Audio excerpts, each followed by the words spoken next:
ಸರೋಜಾ ಮತ್ತು ಪ್ರವೀಣ್ ದಂಪತಿಗಳಿಗೆ ಇಬ್ಬರು ಮಕ್ಕಳಿರ್ತಾರೆ, ಶ್ರುತಿ ಮತ್ತು ಶಿವು ಅಂತ. ಇವರು ಹಳ್ಳಿನಲ್ಲೇ ಇರ್ತಾರೆ. ಮಕ್ಕಳು ಇನ್ನೂ ಚಿಕ್ಕವರು, ತಕ್ಕಮಟ್ಟಿಗೆ ಅನುಕೂಲಸ್ಥರೇ ಆಗಿರ್ತಾರೆ.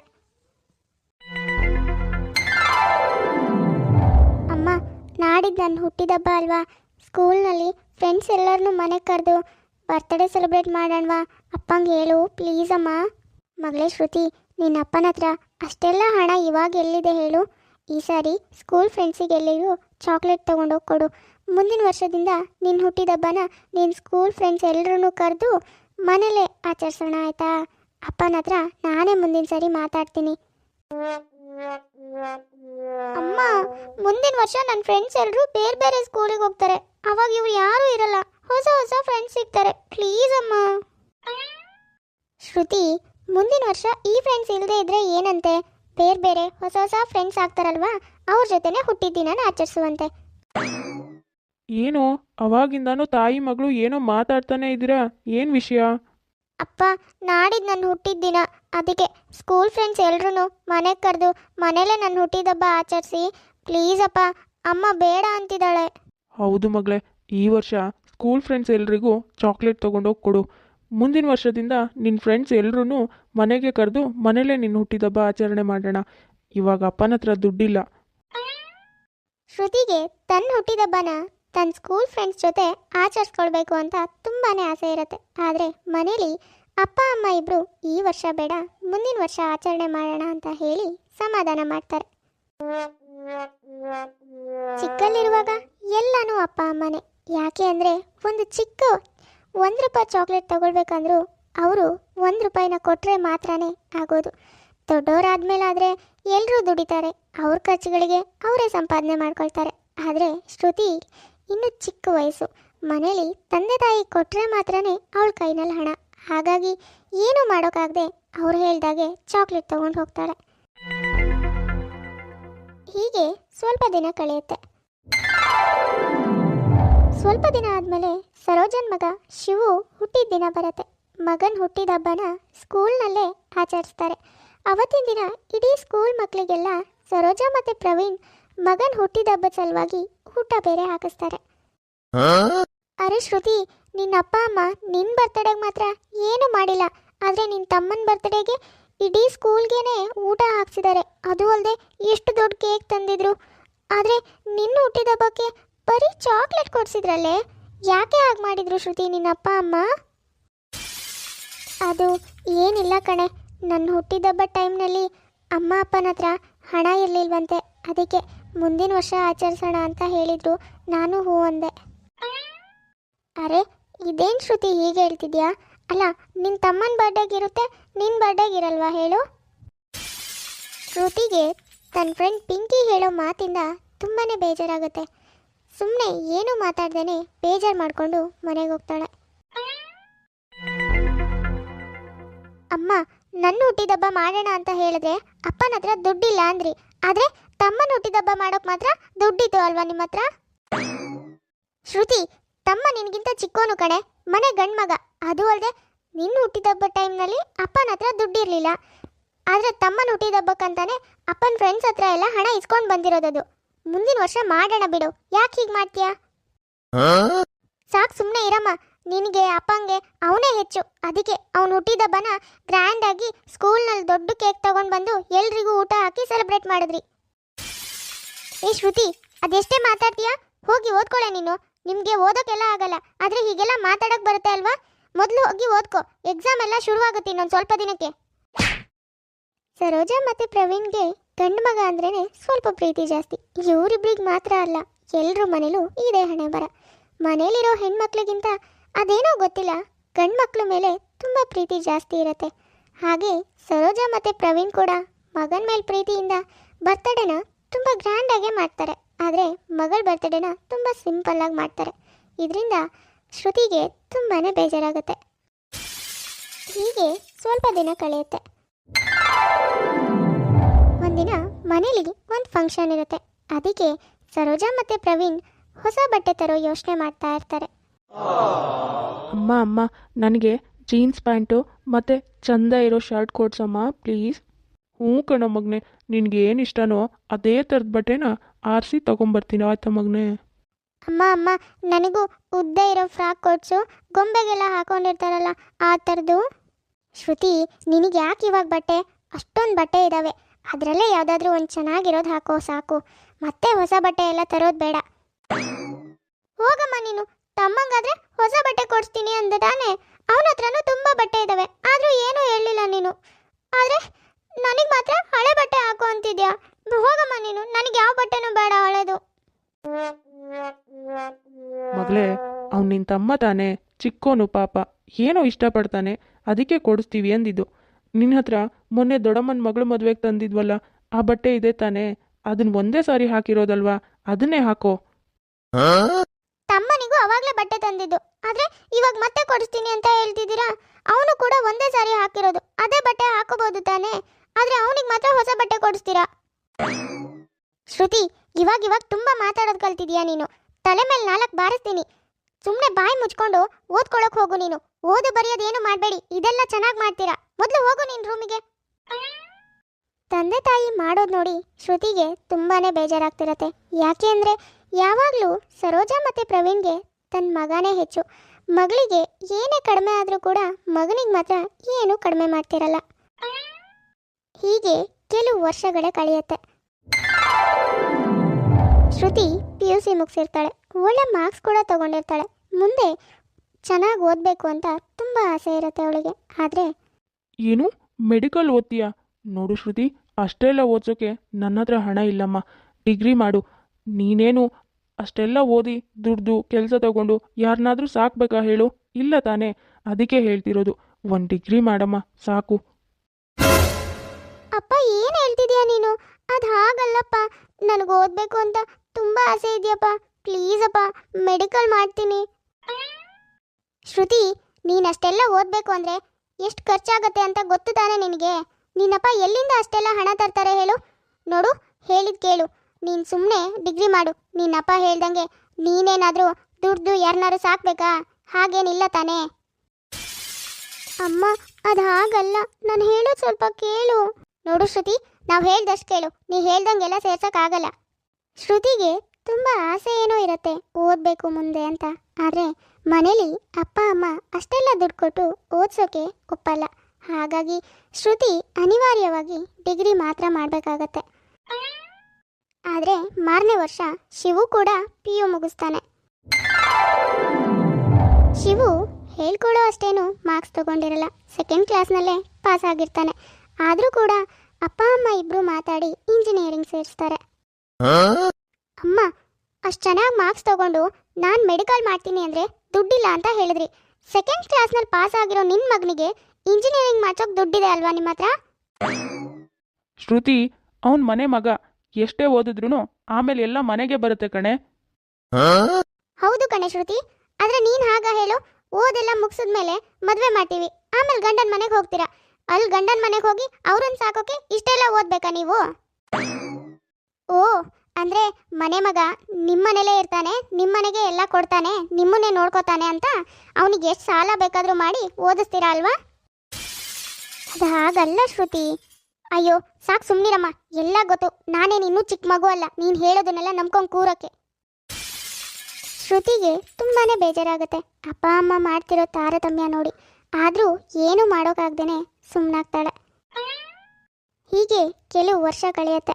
ಶ್ರುತಿ ಓದೆಲ್ಲ ಮುಗಿಸಿರ್ತಾಳೆ. ಹಾಗಾಗಿ ಸರೋಜಾ ಮತ್ತು ಪ್ರವೀಣ್ ಮಗಳಿಗೆ ಮದುವೆ ಮಾಡಬೇಕು ಅಂತ ಒಂದು ಹುಡುಗನ ನೋಡಿ ಮದುವೆ ಫಿಕ್ಸ್ ಮಾಡಿರ್ತಾರೆ. ನೋಡಿ ಬೀಗ್ರೆ, ನೀವು ಹೇಳೋ ಹಾಗೆ ಚೌಟ್ರಿನಲ್ಲೆಲ್ಲ ಮದುವೆ ಮಾಡ್ಕೊಡೋಕ್ಕಾಗಲ್ಲ. ನನ್ನ ತಲೆ ಮೇಲೆ ಇವಾಗಲೇ ಮಕ್ಕಳು ಎಜುಕೇಷನ್ನು ಅಂತೆಲ್ಲ ತುಂಬ ಸಾಲ ಇದೆ. ಹಾಗಾಗಿ ಮಗಳ ಮದುವೆಗೂ ಮತ್ತೆ ಸಾಲ ಎಲ್ಲ ಮಾಡಿಕೊಂಡು ತಲೆ ಮೇಲೆ ಹೇಳ್ಕೊಳಕ್ಕೆ ನಾನು ರೆಡಿ ಇಲ್ಲ. ಅದಕ್ಕೆ ಮನೇಲೇ ಸಿಂಪಲ್ಲಾಗಿ ಮದುವೆ ಮಾಡಿಕೊಡ್ತೀನಿ. ಬಂಗಾರ ಬೆಳ್ಳಿ ಎಲ್ಲ ನನ್ನ ಕೈನಲ್ಲಿ ಎಷ್ಟಾಗುತ್ತೋ ಅಷ್ಟು ಹಾಕ್ತೀನಿ ಬಿಗ್ರೆ. ಇರೋ ವಿಷಯ ಎಲ್ಲ ನಿಮಗೆ ಗೊತ್ತಿರೋದೆ. ಇನ್ನೇನು ಮಾಡೋದು, ನಮಗೆ ಹುಡುಗಿ ಇಷ್ಟ ಆಗಿದ್ದಾಳೆ, ಹಾಗಾಗಿ ಏನು ಮಾಡೋಕ್ಕಾಗಲ್ಲ. ನಿಮ್ಗೆ ಹೇಗಾಗುತ್ತೋ ಹಾಗೆ ಮಾಡಿಕೊಡಿ ಬಿಗ್ರೆ ಮದುವೆನ. ರಿಸೆಪ್ಷನ್ನು ನಾವು ಸ್ವಲ್ಪ ಗ್ರ್ಯಾಂಡಾಗಿ ಮಾಡ್ಕೋತೀವಿ ನಮ್ಮ ಮನೇಲಿ. ಮಗನಿಗೆ ಓದಿಸ್ತಾ ಇದ್ದೀವಿ, ಇವಾಗಲೇ ತಲೆ ಮೇಲೆ ತುಂಬ ಸಾಲ ಸಂಬಂಧ ಅಂತ ಇದೆ. ಆಗಿರುವಾಗ ಮಗಳ ಮದುವೆನ ಗ್ರ್ಯಾಂಡಾಗಿ ಮಾಡಿದ್ರೆ ಮತ್ತೆ ಸಾಲ ಆಗುತ್ತೆ ಅನ್ನೋ ಕಾರಣಕ್ಕೆ ಪ್ರವೀಣ್ ಮತ್ತು ಸರೋಜಾ ಮಗಳ ಮದುವೆನ ಮನೇಲೆ ತುಂಬ ಸಿಂಪಲ್ ಆಗಿ ಮಾಡೋಕೆ ನಿರ್ಧಾರ ಮಾಡ್ತಾರೆ. ಅಂದ್ಕೊಂಡಿರೋ ಹಾಗೆ ಮಗಳ ಮದುವೆ ಮಾಡ್ತಾರೆ. ಮದುವೆ ಆಗಿ ತುಂಬ ದಿನ ಆದಮೇಲೆ ಶ್ರುತಿ ತನ್ನ ತವ್ರ ಮನೆಗೆ ಬಂದಿರ್ತಾಳೆ. ಹೆಣ್ಮಕ್ಳಿಗೆ ಎಷ್ಟೇ ಆದರೂ ತನ್ನ ತವ್ರ ಮನೆ ಮೇಲೆ ಅವರಿಗಿರೋ ಪ್ರೀತಿ ಮಾತ್ರ ಯಾವತ್ತೂ ಕಡಿಮೆ ಆಗಲ್ಲ. ಹಾಗೆ ಶ್ರುತಿನೂ ಕೂಡ. ಇದೇನಮ್ಮ ಇದು, ನಾನು ಬರ್ತೀನಿ ಅಂತ ಗೊತ್ತಿದ್ದು ಮನೇಲಿ ಎಲ್ಲ ಖಾಲಿ ಖಾಲಿ ಮಾಡ್ಕೊಂಡಿದ್ಯಲ್ಲ, ನನಗಂತೂ ತುಂಬ ಹಸುವಾಗ್ತಿದೆ, ಏನಾದರೂ ಮಾಡಿಕೊಡು ಬೇಗ. ಅಯ್ಯೋ ನಾನೇನೇ ಮಾಡಲಿ, ನಿನ್ನ ಅಪ್ಪನ ಹತ್ರ ಹಣ ಇರಲಿಲ್ಲ, ಅದಕ್ಕೆ ಮನೆಗೆ ಯಾವ ದಿನಸಿನೂ ತಂದಿಲ್ಲ. ಅಲ್ಲ, ನಮ್ಮನೆ ಪರಿಸ್ಥಿತಿ ನಿನಗೆ ಗೊತ್ತು ತಾನೇ, ಮತ್ತು ಹೊಸದಾಗಿ ತಿಳ್ಕೊಂಡವ್ರ ಹಾಗೆ ಹೇಳ್ತಾ ಇದೆಯಲ್ಲೇ ಶ್ರುತಿ, ನಾನಾದರೂ ಏನು ಮಾಡಲಿ ಹೇಳು? ಹೌದೌದು, ತುಂಬ ಚೆನ್ನಾಗೇ ಗೊತ್ತು ನಿಮ್ಮ ಬಗ್ಗೆ. ಪೇಟೆನಲ್ಲಿರೋ ನಿನ್ನ ಮಗ ಬಂದಿದ್ದಿದ್ರೆ ಇಷ್ಟೊತ್ತಿಗೆ ನಿನ್ನ ಗಂಡನ ಹತ್ರನೂ ಹಣ ಇರ್ತಿತ್ತು, ನಿನ್ನ ಹತ್ರನೂ ಹಣ ಬರ್ತಿತ್ತು ಅಲ್ವಾ? ಏ ಶ್ರುತಿ, ಯಾಕೆ ಹಾಗೆ ಮಾತಾಡ್ತೀಯ ನೀನು? ಅವನು ನಿನಗೆ ತಮ್ಮ ಅಲ್ವೇನೆ, ಪಾಪ ಏನೋ ನಿನಗಿಂತ ಚಿಕ್ಕೋನು ಅಂತ ಅದಕ್ಕೆ ತುಂಬ ಪ್ರೀತಿಯಿಂದ ನೋಡ್ಕೋತೀವಿ, ಅದಕ್ಕೆ ನೀನು ಹೀಗೆಲ್ಲ ಸಿಟ್ಟು ಮಾಡ್ಕೋತೀಯಲ್ಲೇ. ಏ ಸಾಕು ಸುಮ್ಮನಿರಮ್ಮ ನೀನು, ನಿಮ್ಮ ನಾಟಕ ನನಗೇನು ಹೊಸ್ತೇನಲ್ಲ. ಆದರೆ ಹೀಗೆ ಮಾಡಿ ನನ್ನ ಗಂಡನ ಎದುರಿಗೂ ತೋರಿಸ್ಕೋಬೇಡಿ, ಆಮೇಲೆ ನನ್ನ ಗಂಡ ಈ ಕಡೆ ತಲೆ ಹಾಕೋಕ್ಕೂ ಬಿಡಲ್ಲ ನನಗೆ. ಮದುವೆ ಆಗಿ ಗಂಡನ ಮನೆಗೆ ಹೋದ್ಮೇಲೂ ಅಪರೂಪಕ್ಕೊಂದಿನ ತವ್ರ ಮನೆಗೆ ಬಂದರೂ ನಮ್ಮ ದುಡ್ಡಲ್ಲೇ ಎಲ್ಲಾನು ತಂದು ಮಾಡ್ಕೊಂಡು ತಿನ್ಕೊಂಡು ಹೋಗಬೇಕು. ಏನು ಮಾಡೋದು ಹೇಳು? ಯಾಕೆ ಶ್ರುತಿ ಹೀಗೆಲ್ಲ ಮಾತಾಡ್ತೀಯ ನೀನು? ನನಗೆ ನೀನು ಬೇರೆ ಅಲ್ಲ, ನನ್ನ ಮಗ ಬೇರೆ ಅಲ್ಲ ಕಣೆ. ಹೌದೌದು, ಇಷ್ಟು ವರ್ಷದಲ್ಲಿ ತುಂಬ ಸಾರಿ ನೋಡಿದೀವಿ ನಾವಿಬ್ರು ಬೇರೆ ಬೇರೆ ಅಲ್ಲ ಅನ್ನೋದು. ರೀ, ಅಮ್ಮ ದುಡ್ಡು ಕೊಡ್ತಾಳಂತೆ, ಹಾಗೆ ಬೈಕಲ್ಲಿ ಹೋಗಿ ಚಿಕನ್ ತಗೋಬರ್ರಿ. ಪಾಪ ಶ್ರುತಿ ಗಂಡನೆದ್ರಿಗೆ ತನ್ನ ತವ್ರ ಮನೆ ಮರ್ಯಾದೆ ಉಳಿಸೋಕ್ಕೋಸ್ಕರ ತನ್ನ ಹಣನೇ ಕೊಟ್ಟು ಅಮ್ಮ ಕೊಟ್ಟಿರೋದು ಅಂತ ಸುಳ್ಳು ಹೇಳ್ತಾಳೆ. ಹಾಗೆ ಮನೆಗೆ ಏನೇನು ಬೇಕೋ ಎಲ್ಲನೂ ತರಿಸ್ತಾಳೆ. ಏನು ಮಾಡೋಕ್ಕಾಗತ್ತೆ, ಹೆಣ್ಮಕ್ಳೇ ಹೀಗೆ. ತವ್ರ ಮನೆಯವ್ರ ಮೇಲೆ ಎಷ್ಟೇ ಕೋಪ ಬಂದರೂ ಕೂಡ ಅವ್ರನ್ನ ತನ್ನ ಗಂಡನ ಮನೆಯವ್ರ ಎದುರಿಗೆ ಬಿಟ್ಕೊಡೋಕೆ ಯಾವ ಹೆಣ್ಮಕ್ಳು ಮನಸ್ಸು ಒಪ್ಪಲ್ಲ. ಹೀಗೆ ಒಂದು ಸ್ವಲ್ಪ ದಿನ ಕಳೆಯುತ್ತೆ. ಪ್ರವೀಣ್ ಮತ್ತು ಸರೋಜಾ ಮಗನ ಮದುವೆ ಮಾಡೋಕೆ ನಿರ್ಧಾರ ಮಾಡ್ತಾರೆ. ಆದರೆ ಶ್ರುತಿ ಮದುವೆ ಹಾಗಲ್ಲ. ಶಿವು ಮದುವೆನ ತುಂಬ ಅಂದರೆ ತುಂಬಾ ಗ್ರ್ಯಾಂಡಾಗಿ ಮಾಡ್ತಾರೆ.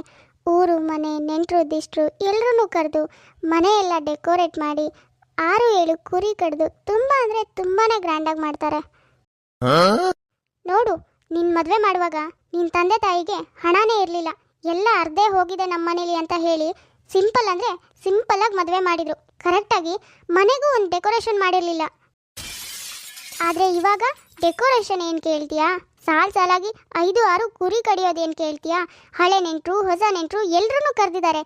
ಇವ್ರ ಮಗ ಸೊಸೆಗಾದರೆ ಲಕ್ಷ ಕೊಟ್ಟು ಬಂಗಾರ ಬಟ್ಟೆ ಎಲ್ಲ ತೆಗಿಯೋಕ್ಕಾಗತ್ತೆ. ಹೋಗ್ಲಿ ಬಿಡು ಪಿಂಕಿ, ಇವಾಗ ಅದೆಲ್ಲ ಯೋಚನೆ ಮಾಡಿ ಏನೂ ಪ್ರಯೋಜನ ಇಲ್ಲ. ನೋಡಿದ್ಯಾ, ಸರೋಜಾ ಮತ್ತು ಪ್ರವೀಣ ಅಲ್ಲ, ಮಗಳ ಮದುವೆಲಿ ಒಂದು ಶಾಮಿಯಾನ ಕೂಡ ನೆಟ್ಟಿಗೆ ಹಾಕ್ಸಿರ್ಲಿಲ್ಲ.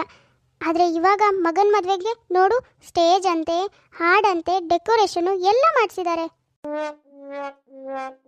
ಅದೇ ಕಣೆ, ಮಗನ ಮದುವೆಗೆ ಖರ್ಚು ಮಾಡಿರೋದ್ರಲ್ಲಿ 1/4% ಮಗಳ ಮದುವೆಗೆ ಮಾಡಿದಿದ್ರು ಪಾಪ ಆ ಹುಡುಗಿ ತುಂಬ ಖುಷಿ ಆಗ್ತಿದ್ಲು ಕಣೆ. ಹೌದು ಕಣೆ, ಇವಾಗ ಇದೆಲ್ಲ ನೋಡಿ ಶ್ರುತಿ ಪಾಪ ಅದೆಷ್ಟು ಬೇಜಾರು ಮಾಡ್ಕೊಂಡ್ಲೋ ಏನೋ. ಪಾಪ ಯಾರಿಗಾದ್ರೂ ಬೇಜಾರಾಗತ್ತೆ ಕಣೆ. ನೋಡು, ತಾಯಿ ತಂದೆಗೆ ಹೆಣ್ಮಕ್ಳು ಅಂದರೆ ಅಷ್ಟು ಸಸಾರನಾ?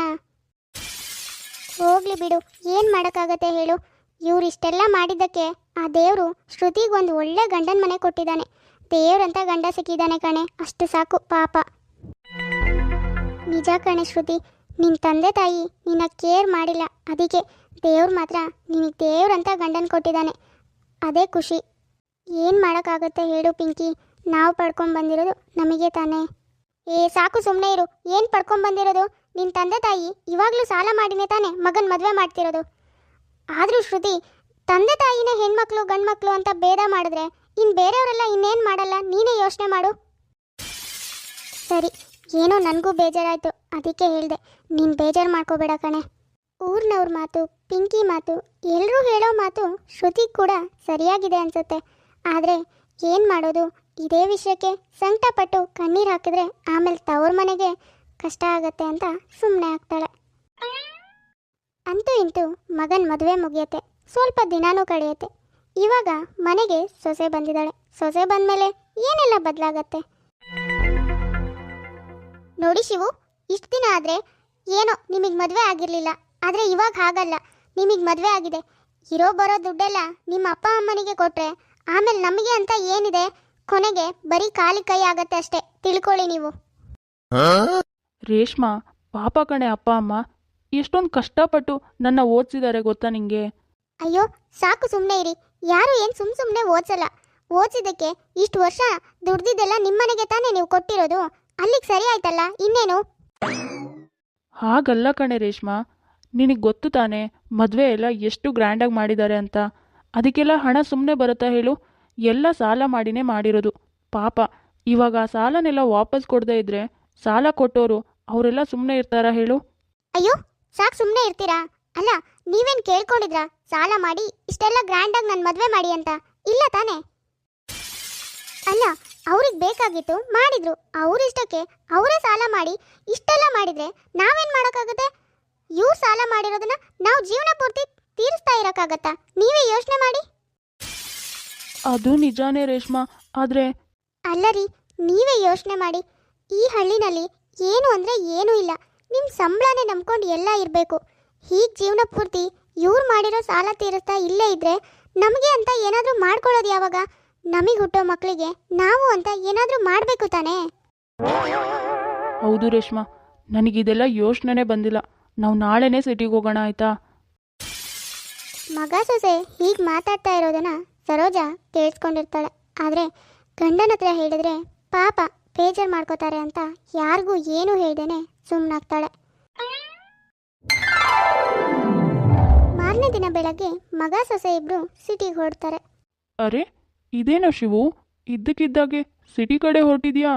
ಮನೆ ಸಾಲ ಎಲ್ಲ ತೀರೋವರೆಗೂ ಇಲ್ಲೇ ಮನೇಲಿದ್ದೇ ಕೆಲಸ ಮಾಡ್ತೀನಿ ಅಂತ ಹೇಳ್ತಿದ್ದೆ, ಆದರೆ ಇದೇನು ಸಡನ್ ಆಗಿ?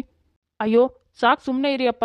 ಅಲ್ಲ, ನಿಮ್ಮ ಖುಷಿಗೆ ಸಾಲ ಮಾಡಿಕೊಂಡು ನನಗೆ ತೀರಿಸು ಅಂದರೆ ನಾನೇನು ದುಡ್ಡಿನ ಗಿಡ ನೆಟ್ಟಿದ್ದೀನ? ಯಾಕೋ ಹೀಗೆ ಮಾತಾಡ್ತಿದ್ಯಾ? ಏನು ಮಾತಾಡ್ತಿದ್ಯೋ ಶಿವು ನೀನು? ನೋಡಪ್ಪ, ನಾನೇನು ನಿನಗೆ ಅಷ್ಟೆಲ್ಲ ಸಾಲ ಮಾಡಿ ನನ್ನ ಮದುವೆ ಮಾಡು ಅಂತ ಹೇಳಿರಲಿಲ್ಲ. ನಿನ್ನ ದೊಡ್ಡಸ್ತನಕ್ಕೆ ತೋರ್ಸೋಕೆ ನೀನು ಸಾಲ ಮಾಡ್ಕೊಂಡಿರೋದು. ನೀನು ಸಾಲ ಮಾಡಿ ನೀನೇ ತೀರ್ಸ್ಕೊ, ನನಗಾಗಲ್ಲ. ನನಗೂ ಮದುವೆ ಆಗಿದೆ, ಹೆಂಡತಿ ಇದ್ದಾಳೆ, ನಾನು ಅವಳನ್ನ ನೋಡ್ಕೋಬೇಕು. ಯಾವಾಗಲೂ ನಿಮ್ಮ ಸಾಲ ಅದು ಇದು ಅಂತ ಇಲ್ಲೇ ಇರೋಕ್ಕಾಗಲ್ಲ. ಇದೇನೇ ಸರೋಜಾ, ನಿನ್ನ ಮಗ ಹೀಗೆ ಮಾತಾಡ್ತಾ ಇದ್ದಾನೆ? ಲೋ ಶಿವು, ಹೋಗ್ಬೇಡ, ನಿಂತ್ಕೊಳ್ಳೋ, ನನ್ನ ಮಾತು ಕೇಳೋ. ತಂದೆ ತಾಯಿ ಎಷ್ಟೇ ಕರೆದ್ರೂ ಶಿವು ತಿರುಗೂ ನೋಡ್ದೇನೆ ಹೆಂಡತಿ ಜೊತೆ ಹೊರಟೋಗ್ತಾನೆ. ಪಾಪ ಸರೋಜಾ ಮತ್ತು ಪ್ರವೀಣ್ ತುಂಬ ಬೇಜಾರು ಮಾಡ್ಕೋತಾರೆ. ಏನು ಮಾಡಬೇಕು ಅಂತಾನೆ ಗೊತ್ತಾಗದೆ ಸುಮ್ಮನಾಗ್ತಾರೆ. ಹೀಗೆ ಒಂದು ಸ್ವಲ್ಪ ದಿನ ಕಳೆಯುತ್ತೆ. ಒಂದಿನ ಬೆಳಗ್ಗೆ,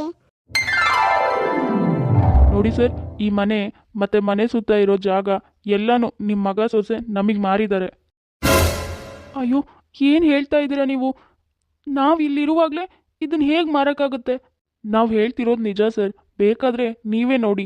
ಈ ಪೇಪರ್ಸ್ ಎಲ್ಲ ನಿಮ್ಮದೇ ತಾನೇ? ಎಲ್ಲ ನಮ್ಮ ಹೆಸರಿಗಾಗಿದೆ. ಈ ಜಾಗನ ನಾವು 95 ಲಕ್ಷ ಕೊಟ್ಟು ತಗೊಂಡಿದ್ದೀವಿ. ಈ ವಿಷಯದ ಬಗ್ಗೆ ನಿಮ್ಮ ಮನೇಲಿ ನಿಮ್ಮ ಮಗ ಹೇಳಿದ್ದಾರೆ ಅಂದ್ಕೊಂಡ್ವಿ ಸರ್. ಈ ಜಾಗ, ಈ ಮನೆ ಎಲ್ಲನೂ ನಮ್ಮ ಹೆಸರಿಗಾಗಿದೆ. ಇನ್ಮೇಲಿಂದ ನೀವಿಲ್ಲಿ ಇರೋ ಹಾಗಿಲ್ಲ ಸರ್, ದಯವಿಟ್ಟು ಬೇರೆ ಕಡೆ ಹೋಗಿ. ಸರೋಜಾ, ಇದ್ದಕ್ಕಿದ್ದಾಗೆ ಹೋಗಿ ಅಂದರೆ ನಾವಿಬ್ರು ಎಲ್ಲಿಗೆ ಅಂತ ಹೋಗೋದೆ? ನಿನ್ನ ಮಗ ನಮ್ಮ ತಲೆ ಮೇಲೆ ಕಲ್ ಚಪ್ಪಲಿ ಎಳೆದ್ಬಿಟ್ನಲ್ಲೇ ಸರೋಜಾ. ಮಗ ಮಾಡಿರೋ ನಂಬಿಕೆ ದ್ರೋಹಕ್ಕೆ ಸರೋಜಾ ಮತ್ತು ಪ್ರವೀಣ್ಗೆ ಆಕಾಶನೇ ತಲೆ ಮೇಲೆ ಬಿದ್ದಾಗತ್ತೆ. ಅದೇ ಟೈಮ್ಗೆ ಶ್ರುತಿ ತವ್ರ ಮನೆಗೆ ಬರ್ತಾಳೆ. ಅವಳಿಗೂ ಕೂಡ ಇರೋ ಎಲ್ಲ ವಿಷಯನೂ ಹೇಳ್ತಾರೆ. ಯಾವಾಗಲೂ ಮಗ ಮಗ ಅಂತ ತಲೆ ಮೇಲೆ ಹೊತ್ಕೋತಿದ್ರಲ್ಲ, ಇವಾಗ ನೋಡಿದ್ರಾ ನಿಮ್ಮ ಪ್ರೀತಿ ಮಗ ಹೇಗೆ ಮಾಡಿದ್ದಾನೆ ಅಂತ?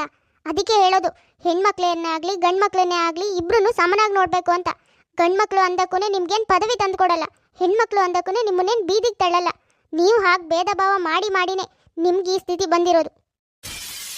ಹೌದಮ್ಮ ಶ್ರುತಿ, ಮಗ ಅಂತ ಪ್ರೀತಿ ಮಾಡಿದ್ದಕ್ಕೆ ನಮಗಾಗಿದ್ರಲ್ಲಿ ತಪ್ಪೇನಿಲ್ಲಮ್ಮ, ತಪ್ಪೇ ಇಲ್ಲ. ನನಗೆ ಕ್ಷಮಿಸ್ಬಿಡಮ್ಮ, ನಮ್ಮಿಬ್ರು ದಯವಿಟ್ಟು ಕ್ಷಮಿಸ್ಬಿಡಮ್ಮ ಶ್ರುತಿ. ಅಯ್ಯೋ ಅಪ್ಪ, ಏನು ನೀವು ಹೀಗೆಲ್ಲ ಕ್ಷಮೆ ಕೇಳ್ತಿದ್ದೀರಲ್ಲ? ನೋಡಿ, ಹೀಗೆಲ್ಲ ಮಾಡಬೇಡಿ ಅಪ್ಪ. ಬನ್ನಿ ಅಪ್ಪ, ನಮ್ಮನೆಗೆ ಹೋಗೋಣ. ಮಗ ಇಲ್ದಿದ್ರೆ ಏನಾಯಿತು? ಮಗಳು ನಾನಿದ್ದೀನಲ್ವಾ, ನಾನಿರೋವರೆಗೂ ನೀವೆಲ್ಲೂ ಬೀದಿಗೆ ಬೀಳಲ್ಲ. ಬನ್ನಿ ಅಪ್ಪ, ನಮ್ಮನೆಗೆ ಹೋಗೋಣ. ಪ್ರೀತಿಯಿಂದ ಸಾಕಿದ ಮಗ ತಂದೆ ತಾಯಿನ ಬೀದಿಗೆ ಬಿಟ್ಟು ಹೆಂಡತಿ ಜೊತೆ ಹೋಗ್ತಾನೆ. ಕೊನೆಗೂ ಸರೋಜಾ ಮತ್ತು ಪ್ರವೀಣ್ಗೆ ತಮ್ಮ ಮಗಳೇ ಬೇಕಾಗುತ್ತೆ. ಕೊನೆಯದಾಗಿ ನಾನು ಹೇಳೋದಿಷ್ಟೇ, ಹೆಣ್ಮಕ್ಳನ್ನೇ ಆಗಲಿ ಗಂಡ್ಮಕ್ಳನ್ನೇ ಆಗಲಿ ಇಬ್ಬರೂ ಸಮನಾಗಿ ನೋಡ್ಕೊಳ್ಳಿ. ಯಾಕೆ ಅಂದರೆ ಹೆಣ್ಣು ಅಂದರೆ ತುಂಬ ಕಡಿಮೆನೂ ಅಲ್ಲ, ಗಂಡು ಅಂದರೆ ತುಂಬ ಹೆಚ್ಚು ಅಲ್ಲ. ಅದಕ್ಕೆ ಇಬ್ಬರೂ ಸಮನಾಗಿ ನೋಡ್ಕೊಳ್ಳಿ. ಇವತ್ತಿನ ನಮ್ಮ ವಿಡಿಯೋ ಸ್ವಲ್ಪನಾದರೂ ಇಷ್ಟ ಆಗಿದ್ರೆ ಪ್ಲೀಸ್ ನಮ್ಮ ಚಾನಲ್ನ ಸಬ್ಸ್ಕ್ರೈಬ್ ಮಾಡ್ಕೊಳ್ಳಿ, ಲೈಕ್ ಮಾಡಿ, ಶೇರ್ ಮಾಡಿ, ಹಾಗೆ ಕಾಮೆಂಟ್ ಮಾಡಿ. ತುಂಬ ಜನ ಹಾಗೆ ವಿಡಿಯೋಸ್ ನೋಡ್ತಾರೆ, ದಯವಿಟ್ಟು ಸಬ್ಸ್ಕ್ರೈಬ್ ಮಾಡ್ಕೊಳ್ಳಿ. ಸರಿ ವೀಕ್ಷಕರೇ, ನಾನಿನ್ನ ಹೊರಡ್ತೀನಿ. ನೆಕ್ಸ್ಟ್ ವಿಡಿಯೋದಲ್ಲಿ ಮತ್ತೆ ಸಿಗೋಣ.